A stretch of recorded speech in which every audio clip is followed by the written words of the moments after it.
Il est l'un des animaux les plus rapides, les plus féroces et les plus meurtriers d'Afrique. Il fait partie des meilleurs chasseurs de la planète. En apparence, il n'a pas l'air très féroce. Cependant, ce chien africain est un chasseur hors du commun. Il chasse en groupe jusqu'à 20 individus. Grâce à cette technique, ils peuvent cibler des animaux de plus de 2 fois sa taille, comme les zèbres ou les gnous. Les chiens sauvages attaquent également les phacochères et toutes les antilopes de taille moyenne, comme le springbok et l'impala, ainsi que les jeunes grandes antilopes, comme le gnou. Et comme ils chassent en groupe, ils attrapent une proie 7 fois sur 10, tandis que le lion ne réussit que 3 ou 4 fois sur 10. Tandis que les chiens sauvages errent dans les régions arides de l'Afrique, ils tournent leur attention vers une grande proie. Mais une grosse proie signifie un plus grand risque. S'attaquer au gnou est une proposition dangereuse. Les sabots peuvent causer de graves blessures et les cornes peuvent tuer.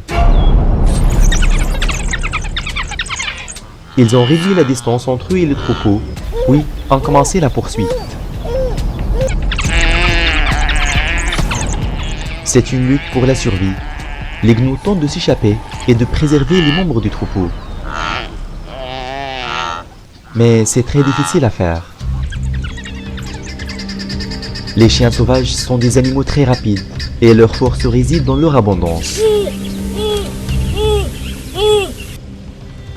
L'un des membres des gnous s'est retrouvé loin de son troupeau et lorsque les chiens sauvages l'ont détecté, en un instant, il s'est retrouvé entouré de 5 chiens sauvages. Il est difficile de leur échapper. À cause de l'intensité de la peur, il n'a pas pu choisir le bon choix et il a recours à l'eau pour se mettre à l'abri, pensant qu'il deviendra plus difficile pour eux de le poursuivre là-bas. Mais c'est juste un gain de temps pour lui. Ces chiens sauvages ne le laisseront pas s'échapper et la chasse continue.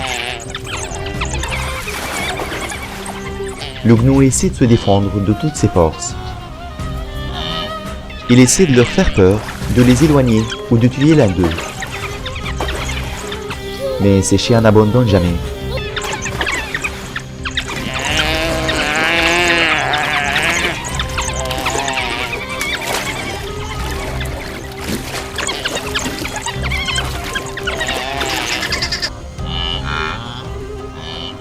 Et en effet, ils l'ont attrapé et l'ont tiré de l'eau.